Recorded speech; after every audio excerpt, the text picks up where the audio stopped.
मैं हूं ऋचा शर्मा और आप देख रहे हैं SR न्यूज़ गुजरात। આજે ફરિયાદ છે તેની વિગત મુજબ ગત તારીખ 19/8ના રોજ રાત્રે બે ઇસમો દ્વારા આજે સગીર છે તેને બોટાદ આરટીઓ પાસે મિલિટરી રોડ ખાતે લઈ જવામાં આવેલો હતો અને ત્યાં તેણે ચોરી કરી છે તેમ કહી અને પોલીસને બોલાવવામાં આવેલી હતી, જેમાં પોલીસ કર્મચારીએ જગ્યા ઉપર જઈ અને ત્યારબાદ આ સગીરને પોલીસ સ્ટેશન ખાતે લઈ આવેલા હતા અને ફરિયાદની હકીકત મુજબ ત્યારબાદ તેને ડી સ્ટાફની ઓફિસમાં લઈ જઈ અને માર મારવામાં આવ્યો હોય તેવી હકીકત ફરિયાદમાં જણાવવામાં આવેલ છે। આ બનાવની ગંભીરતા ધ્યાને આવતા તરત જ બોટાદ પોલીસ અધિક્ષક દ્વારા આ સગીરને કયા કારણોસર પોલીસ સ્ટેશન લવાયેલ છે તે અંગે ઇન્ક્વાયરી આપવામાં આવી હતી અને ખૂબ ગંભીરતાથી તપાસ કરવામાં આવી હતી, જેમાં ભોગ બનનાર પોતે સગીર વયનો હોવાથી તાત્કાલિક તેનું પોતે આપેલી મેડિકલ હિસ્ટ્રી મુજબ નિવેદન પણ નોંધવામાં આવ્યું હતું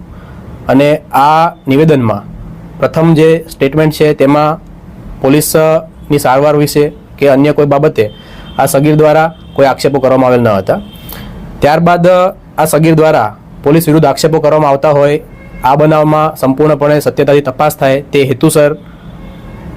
બોટાદ પોલીસ દ્વારા ફરિયાદ દાખલ કરવામાં આવી છે, જે તેની વાલીની હાજરીમાં દાખલ કરવામાં આવી છે, જેમાં BNSની વિવિધ કલમો જેમ કે BNSની કલમ 120(1), 127(8) તથા જુવેનાઇલ જસ્ટિસ એક્ટની કલમ 75, જેમાં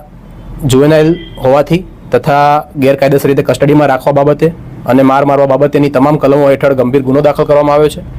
અને તેમાં હાલમાં કાયદેસરની કાર્યવાહી છે તે બોટાદ પોલીસ દ્વારા કરવામાં આવી રહી છે, જેમાં બોટાદ પોલીસ દ્વારા હોસ્પિટલ ખાતેથી મેડિકલ સર્ટિફિકેટ અને અન્ય જે સારવારની હિસ્ટ્રી છે તે મેળવવામાં આવી છે।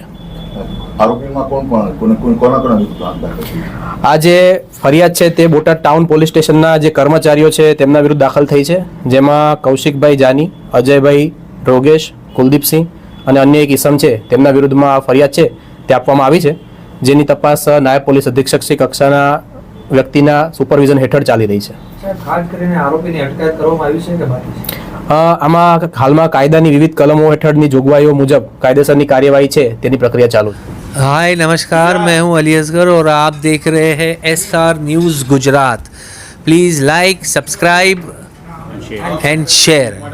करो।